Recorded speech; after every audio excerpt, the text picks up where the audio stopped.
প্রণাম মহাকাল স্বামীজি মহারাজ। এবার তাহলে আমাদের মানে বাঙালিদের মাছ মাংস খাওয়াটা বোধহয় উঠেই যাবে। কিরকম?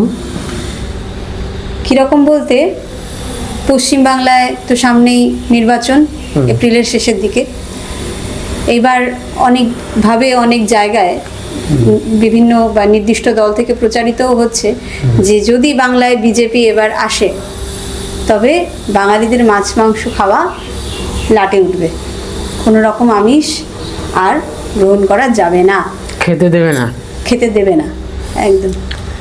তাহলে এইবার এত বছর ধরে, এত হাজার হাজার শত শত বছর ধরে যে বাঙালি এই অভ্যাসটা করেছে, এইটা পরিবর্তন কি করে করবে মহারাজ? আপনি এই বিষয়ে কিছু একটা বলুন। সব বাঙালি কি মাছ মাংস খায়? না, তবে বাঙালি বলতেই তো মাছ মাংস খায়, মাছ মাংস আর ভাত, এইটাই বোঝায়, মাছ আর ভাত বেসিক্যালি। বাঙালি বলতেই ভাত মাছ ডাল মাছ মাংস যাই বলে, এটা একটা প্রবাদ হয়ে গেছে। কিন্তু এখন তো অধিকাংশ বাঙালিরা এখন মাছ মাংস ছেড়ে দেওয়ার চেষ্টাই করছে। বৈষ্ণবীয় ঘরানার ভেতরে যারা এসছে, পশ্চিমবঙ্গে তো বহু লাখো কোটি বৈষ্ণব পাওয়া যাবে, বৈষ্ণব পরিবার পাওয়া যাবে, যারা কিন্তু মাছ মাংস খাওয়ার পক্ষপাতী নয়, বা অনেকেই, অনেক পরিবার আছে গৌড়ীয় মঠের দীক্ষিত, স্কনের দীক্ষিত, তারপরে অন্যান্য সম্প্রদায়ের দীক্ষিত আছে না? হ্যাঁ, কিন্তু গৌড়ীয় বৈষ্ণব 70% মানে প্রসাদভোজী হওয়ার চেষ্টা করছে, নিরামিষভোজী, সহজ কথায় যেটা বোঝায় নিরামিষভোজী। কিন্তু এগুলো তো তাদের উপরে চাপিয়ে দেওয়া না, তারা এটা ইচ্ছাকৃত করছেন। হ্যাঁ, তো বাঙালি মানে এইরকম একটা চাপিয়ে দেওয়া জিনিস নয় যে আমাকে মাছ মাংস খেতেই হবে। তবে যারা খেতে চায়, আবার এরকম নয় যে জোর করে মাছ মাংস বন্ধ করতেই হবে। কেন? মনুস্মৃতিতে, মনুসংহিতাতে বা অন্যান্য শাস্ত্রাদিতে যদি দেখা যায়, সেখানে বলে দিয়েছে মৈথুনে দোষ নেই, মদে দোষ নেই, মাংসে দোষ নেই। তবে সেটা কি? সেটা প্রবৃত্তি মার্গের যারা মানুষ তারা খেতে পায়, কিন্তু নিবৃত্তিস্তু মহাফলা, নিবৃত্তিতেই মহাফল হবে। এবার তুমি কি করবে? তুমি সৌভাগ্য চাও না দুর্ভাগ্য চাও?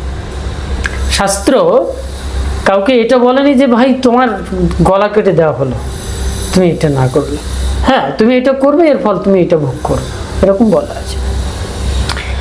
আর বিজেপি কারা বলছে এই কথাটি, যে বিজেপি মাছ মাংস খেতে দেবে না যদি তারা সরকার গঠন করে? তাই তো এটা বলছে। যেমন দেখুন, এখানে তো লুকোচুরির কোনো ব্যাপারই নেই।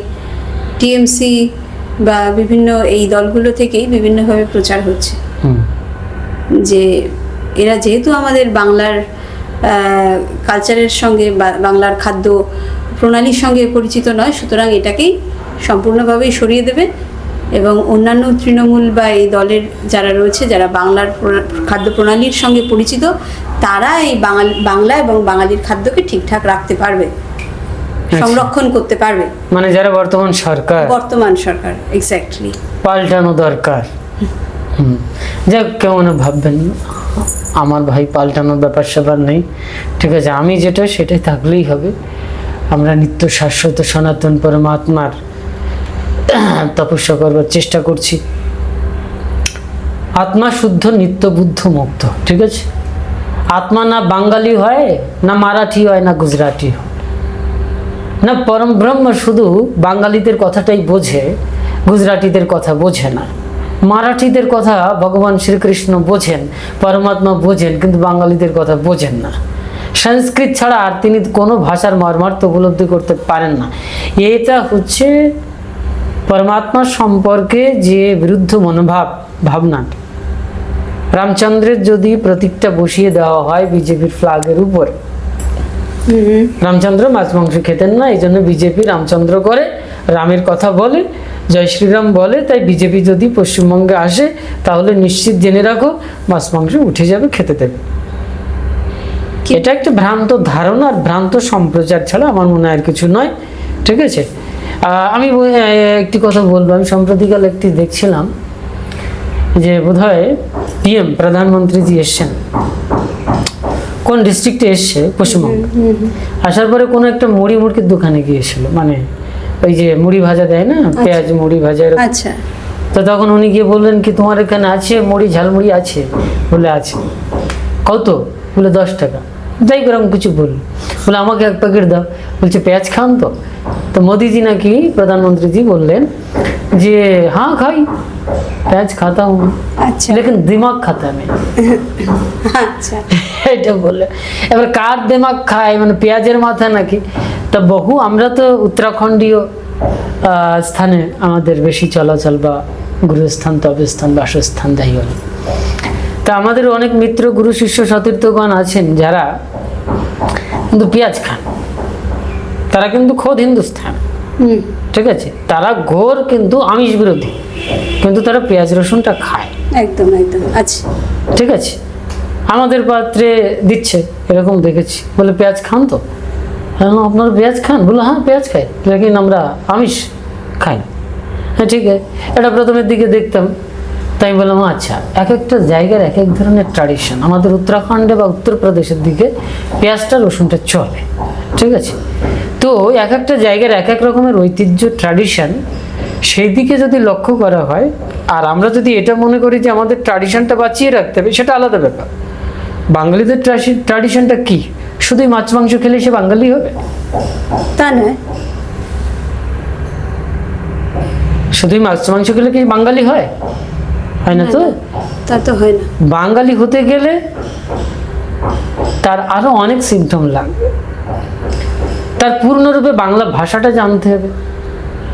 অনেকে বলবেন যে আমি বাঙালি, আমেরিকায় থাকি, জন্মের থেকে এখানে জন্ম, কিন্তু আমি বাঙালি, সেটা তার প্রাণের থেকে বলছে, তাহলে ঠিক আছে, জন্মসূত্রে পেতে হবে বাঙালি। তো এখন এটাও হতে পারে যে আমি ভাষা জানি না কিন্তু আমি বাঙালি। তো যাই হোক, আমাদের যেমন কি হয়েছে, আমাদের বংশ ক্রসিংটা হয়েছে।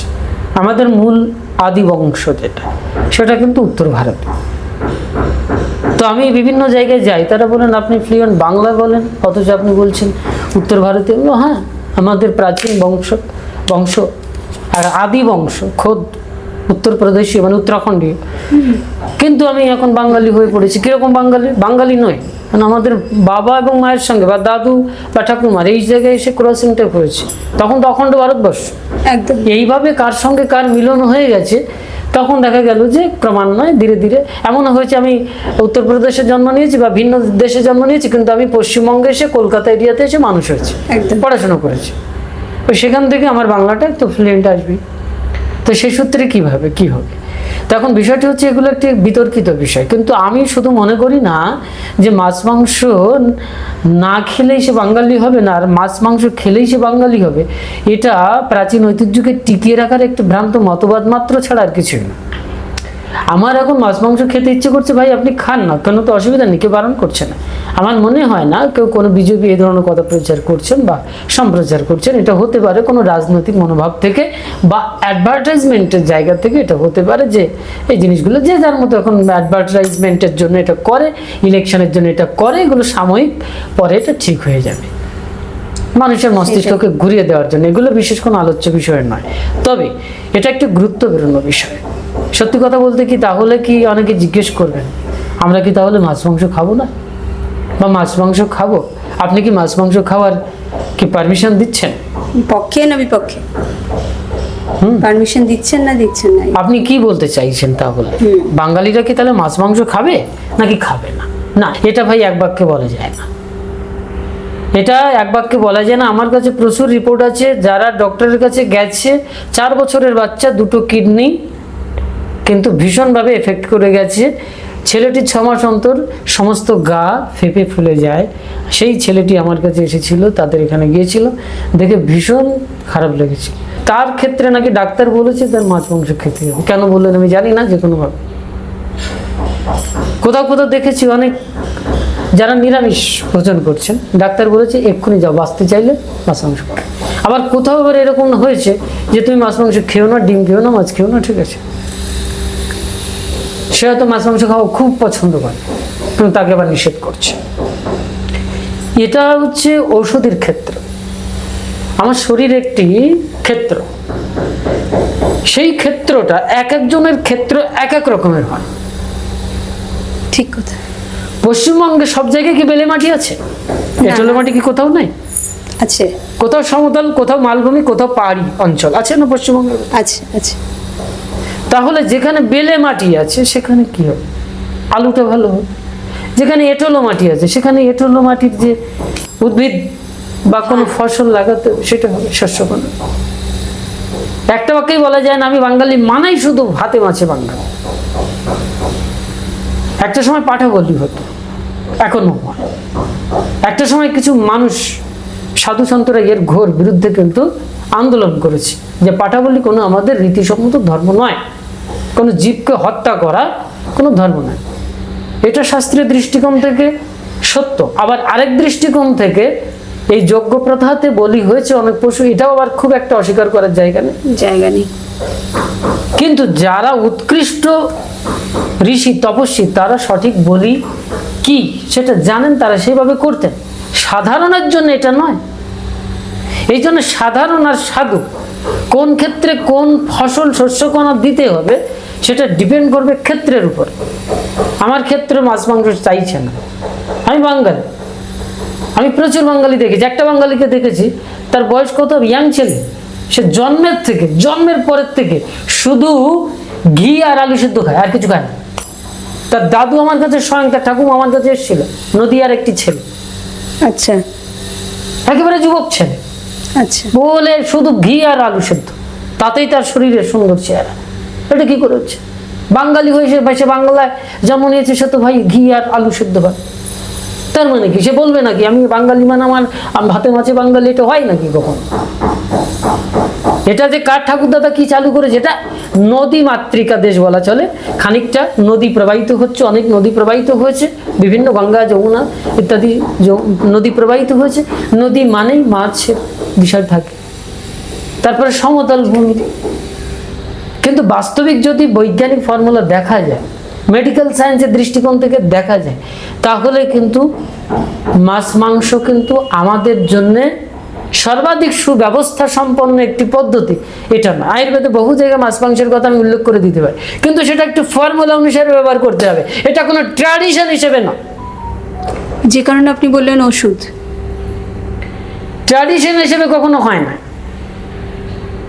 সারা জীবন আপনি এখানে আলু লাগালেন, কখনো কখনো কৃষকরা বা যারা কৃষি সম্পর্কে অভিজ্ঞ ব্যক্তি তারা বলছে না যে একটি জমিতে একই ফসল প্রত্যেক বছরই লাগাবেন না, একটু চেঞ্জ করবেন, মাটির উর্বরতা বৃদ্ধি পাবে ইত্যাদি। আচ্ছা, তাহলে জীবন এমন একটি ক্ষেত্র, সেখানে অনেক বদল ঘটতে হবে, অনেক উত্থান আসবে, অনেক পতন আসবে। একটি মানুষ যদি বলে আমি সারা জীবন নিরামিষই খাবো, কিন্তু তার প্রবৃত্তি রয়ে গেছে শরীরে, তার শরীরে রাজসিক বা তামসিক প্রবৃত্তির খাবারের প্রয়োজন আছে। রজগুণের দ্বারা শরীর যদি সম্পূর্ণ সুন্দর সুবল প্রাপ্ত না হয় ততক্ষণ পর্যন্ত সেখানে কিন্তু কঠোর তপস্যর্যায় সেটা হতে পারে না, দুর্বল শরীরে সাধনা হয়। অনেকে বললেন স্বামী বিবেকানন্দ তো মাছ মাংস খেয়েছেন, আমি খাবো। স্বামী বিবেকানন্দ যে তিনি নিষ্কলুষ ব্রহ্মচর্য পালন করেছিলেন সেটা তুমি করো তো ভাই, ওইটাই। এবার শুধু যে ব্রহ্মচর্য পালন করলেন মানে আমি বিয়ে করিনি, এটা ব্রহ্মচর্য নয়। শরীরে 9টা ছিদ্র আছে, সেই 9টা ছিদ্র দিয়ে বেরোবে, সেই 9টা ছিদ্র বন্ধ করা উচিত। বন্ধ করার রাস্তা কি? এবং যে শরীরে প্রতিনিয়ত সেমিনাল ফ্লুইডটা তৈরি হচ্ছে, ওটা তো প্রতিনিয়ত বাড়ছে খাদ্য গুণাগুণ, তারপরে সেটা ওভারফ্লো হচ্ছে, সেটা বেরিয়ে যাচ্ছে। কিন্তু ব্রহ্মচারী স্বামী বিবেকানন্দের কি সেটা হতো না? তাহলে কিভাবে কি হতো, সেটা কিভাবে সংরক্ষিত হতো, তার প্রক্রিয়া কি, সেগুলো জানা নেই। একটি ট্র্যাডিশন, মানে স্বামী বিবেকানন্দ আমার ট্র্যাডিশন, মাথায় এটা চেপে গেছে, বাস হয়ে গেছে। আমি কিন্তু স্বামী বিবেকানন্দের আর কিছুই করি না, তাতে স্বামী বিবেকানন্দ হয় না, তাতে স্বামী বিবেকানন্দের ভক্ত হয় না, আর তাতে সে এইভাবে সে বাঙালি হতে পারে না। বাঙালির শব্দ একটি বঙ্গ শব্দের থেকে এসেছে। বঙ্গ শব্দটি আরো যদি উৎকৃষ্ট ভাষা থেকে ব্যাখ্যা করা হয় তাহলে একটি প্রকৃত দিব্য শব্দ থেকে এই শব্দটির উৎপত্তি হয়েছে, ওম, বম, ওম। আলটিমেটলি বাংলা তো আমাদের আদি ভাষা নয়, না, সংস্কৃত বা তার আগে নির্মিত, ঠিক আছে? এই ভাষাগুলো আমাদের বৈদিক সিদ্ধান্তে আছে। আমি একটি জায়গায় দেখছিলাম, এখনো প্রমাণিত হয়নি, তবে বিজ্ঞানীরা ধারণা করছেন যে মহেঞ্জোদারো এখান থেকে মাত্র 4500-5000 বছর আগের সভ্যতা, এটা নয়। কার্বন ডেটিং করে এখন প্রমাণ পাওয়া যায়, সেখানে জানা যাচ্ছে যে মহেঞ্জোদারোর বয়স, যদি বিজ্ঞানীরা যেটা ধারণা করছেন এটা প্রমাণিত হয়ে যায় বা চেষ্টা করছেন, আশা রাখছে প্রমাণিত হয়ে যাবে, তাহলে কমপক্ষে 8,000 বছর আগের সভ্যতাটা পৃথিবীর তাহলে প্রাচীন সভ্যতা হবে, মিশরীয় সভ্যতা হয়ে যাবে। তাহলে সুপ্রাচীন কাল থেকে আমাদের আদি সভ্যতার যদি ট্র্যাডিশনটা মানতে হয়, তাহলে কিন্তু আমরা ধরা পড়ে যাব আমাদের কিন্তু আদি ট্র্যাডিশনটা কি, বাঙালিদের আদি ট্র্যাডিশনটা কি ছিল, আদি ভাষাটা কি ছিল, আদি সংস্কৃতি কি ছিল। কোন বাঙালি পঞ্চমহাযজ্ঞ করে দেখে একটু শুনি। এই যারা বলছেন যে মাছ মাংস খাবো, শুধু মাছ মাংস খাবো, শুধু ফ্লাগ উড়াচ্ছেন, তারা কোন পঞ্চমহাযজ্ঞটা তো করেন? এটা তো ভারতীয় সনাতন সংস্কৃতির কালচার, এটা বাঙালিদের কালচার ছিল, এটা বাঙালিদের আনাদি সভ্যতার কালচার ছিল। আবার যদি কোনো বিজেপি বা কোনো সাংগঠনিক কোনো সম্প্রদায় এসে বলেন যে না ভাই জোর করে হোক মাছ মাংস বন্ধ করতে হবে, তাহলে কিন্তু ওই মনুর মুখের উপরে কিন্তু একটি কলম দেওয়া হয়ে যাবে, পদচারণা হয়ে যাবে। তিনি বলছেন প্রবৃত্তি মার্গের থেকে মানুষ এই খাদ্যগুলো গ্রহণ করতে পারে। ব্রহ্মদেব সৃষ্টি করেছেন এই সাধারণ রাজসিক তামসিক প্রবৃত্তি সম্পন্ন মানুষের জন্য, তারা গ্রহণ করতে পারে, ধর্ম তো গ্রহণ করতে পারে। আর ধর্মাচারের ভেতরে গ্রহণ করলে বা যজ্ঞানুষ্ঠানের ভেতর থেকে যদি গ্রহণ করে তাহলে তাতে পাপ হয় না। কিন্তু প্রবৃত্তি থেকে নিবৃত্তি মার্গে যেতে গেলে তাকে এই সমস্ত তামসিক রাজসিক প্রবৃত্তির খাবার থেকে দূরে থাকলেই মহাফল প্রাপ্ত হবে। মহাফল মানে পরম পুরুষার্থ লাভ করবে, ভগবত প্রেমানন্দ, তার আত্মস্বরূপত্ব খুঁজে পাবে। এই জন্যে হঠযোগে বা বিভিন্ন শাস্ত্রের উৎকৃষ্ট যে সমস্ত বড় মহাযোগী ঋষি তপস্বী, তাদের ক্ষেত্রে দেখা যায় তারা কিন্তু একটা সময় বায়ু আহার করেছে। একদম হ্যাঁ। কিন্তু জীবনের একটি সময় দেখা যাচ্ছে অত্যন্ত ক্ষুধার্ত ছিলেন বিশ্বামিত্র, কিন্তু একটি কুকুরকে দেখে তার ক্ষুধার বাসনা জাগ্রত হলে এতটা ক্ষুধার্ত যে ছিলেন, তা ক্ষুধা নিবৃত্তির জন্য কখনো কখনো আমাদের জীবনের যে খাদ্য খাবার খেতে হয় প্রয়োজন সেটা খেতে হয়। আবার বাস্তবিক জীবনে জীবিকা নির্বাহের জন্য বা জীবন বাঁচানোর জন্য সামাজিকভাবে, ভৌগোলিকভাবে, জিওগ্রাফিক্যালি যাই হোক না কেন, সেটা যদি আমরা সেইভাবে চলি তাহলে কখন কোন খাদ্য খেতে হবে সেটা একটি সময়ের উপরে, ক্ষেত্রের উপরে, ভৌগোলিক বিচারের উপরে ডিপেন্ড করে। ঠিক আছে, এই জন্য এক বাক্যে এটা বলা যায় না, যারা এটা প্রচার করছেন এটা ভুল। আর বিজেপি আসলেই যে সব বাঙালিরা মাছ মাংস ছেড়েই দেবে আর মানুষ ওই হচ্ছে ললিপপ চুষবে, হ্যাঁ, চুপচাপ বসে মাছ মাংস খাবে না, ডাল আর চাল খাবে, এটা তো হয় না। এই যেমন আমি বিগত 7-8 দিন ধরে শুধু ডাল আর চাল খেলাম, একবেলা শুধু ডাল আর চাল, বাজারঘাট করে দেওয়ার কেউ নেই, বাস ঠিক আছে, একা একা খেলো, নির্বিঘ্নে নিষ্ক্রিয়ভাবে খেলো, অসুবিধা কোথাও। তবে হ্যাঁ, আমার শরীরে যেটা প্রয়োজন সেটা খেতে হয়, আমি এর বিরুদ্ধে না। আয়ুর্বেদ কিন্তু বহু জায়গায় পাঁঠার মাংস খাওয়ার কথা বলেছে, শুয়োরের মাংস খাওয়ার কথা বলেছে, ইত্যাদি খাওয়ার কথা বলেছে। এটার দ্বারা কিন্তু বোঝা যাচ্ছে না, বুঝে নিলে চলবে না যে আমি কিন্তু বিজেপির বিপক্ষে বলছি। আবার এটার দ্বারা বুঝে নিলে চলবে না যে আমি কিন্তু ওই বাঙালিদের মাছ মাংস খাওয়ার কথা বলেছি, ক্ষেত্রের কথা বলেছি। ইদম শরীরম কন্তেও ক্ষেত্রম নিত্যম ইতি অভিধীয়তে। কৃষ্ণ বলছেন এই শরীর হচ্ছে ক্ষেত্র, এই ক্ষেত্রকে যিনি জানেন তিনি ক্ষেত্রজ্ঞ, সেই ব্যক্তি জ্ঞানী ব্যক্তি। সুতরাং অর্জুন, তুমি ক্ষেত্রজ্ঞ হও, তুমি শরীর তত্ত্ব সম্পর্কে জানো না, শরীরে কোন খাদ্যের প্রয়োজন, তুমি শুধু ঢুকেই যাচ্ছ মশলা জাতীয় জিনিস, হ্যাঁ, মশলা জাতীয় জিনিস, মশলা স্পাইসি জাতীয় জিনিস, জাঙ্ক ফুড ফাং ফুড ইত্যাদি খেয়ে যাচ্ছ, ঠিক আছে, ড্রাং ব্রাং করে যাচ্ছে ইত্যাদি করে গিয়ে লাস্টে দেখা গেল যে অবস্থা খুব খারাপ। আমাদেরও শরীরের অবস্থা খুব খারাপ, অনিয়মিত, অনিয়ন্ত্রিত, অস্বাভাবিক খাদ্য খাবার, কখন কি খাবার খেতে হবে এইসব না বুঝে গোত্তামি করে যখন বয়স কম ছিল তখন যা ইচ্ছে তাই খেয়েছে, এখন টের পাচ্ছি কিন্তু ভালোভাবে। সুতরাং এই টের পাওয়ার বিষয়ে যাওয়ার আগে কারোর মানে হই হুল্লোড়ে মাতোয়ারা না হয়ে, আমি বাঙালি এইটা পরিচয় নয়, ঠিক আছে, আমাদের আসল পরিচয় হচ্ছে আমি মানুষ, আমি মানুষ। যদি সব থেকে কঠোর পরিচয় হয়, সুন্দর পরিচয়, তাহলে আমি ভারত, বাসুধৈব কুটুম্বকম। আরো উৎকৃষ্ট বেদের পরিবার, এই সমগ্র বিশ্ব আমার একটি পরিবার। তাহলে আলাদা করে এরকম কিসের বিষয়বস্তু? যদি আলাদা সংস্কৃতি মানতেই হয় তাহলে প্রত্যেক ব্যক্তির ক্ষেত্রে আলাদা আলাদা সংস্কৃতি আছে, আছে না? আছে। সুতরাং বাঙালি বলতে আমাদের যারা বাঙালি তাদের গর্বের বিষয়, তারা গর্ব করবেন, তারা অহংকার করবেন, বিষয়টি আলাদা, ঠিক আছে, এটা তাদের ব্যক্তিগত। আমি কারোর সংস্কৃতিতে আঘাত করার পছন্দ করি না, কিন্তু বুঝতে হবে সংস্কৃতি মানে কিন্তু কুসংস্কারচ্ছ নয়। সংস্কৃতি শব্দটির বা সভ্যতা বা ট্র্যাডিশন শব্দটির ভেতরে কিন্তু লুকায়িত আছে পূর্ণ সংস্কার। পূর্ণ সংস্কারের ভেতর দিয়ে, শুদ্ধ সংস্কারের ভেতর দিয়ে তোমাকে যেতে হবে, তাহলে কিন্তু তোমার স্বজাতীয়তা রক্ষা পাবে, না হলে দ্বিজাতীয়তা আসবে, অর্থাৎ স্বধর্মে নিধনম শ্রেয় আর পরধর্ম ভয়াবহ। তখন কিন্তু পরধর্ম হয়ে যাচ্ছে। পরধর্ম মানে তোমার শরীরের ক্ষেত্রে সাপেক্ষে, তোমার স্বজাতীয় চিন্তা ভাবনার সপক্ষে, তোমার স্বভাবের সপক্ষে থেকে তোমার জীবন ধারণ করতে হবে।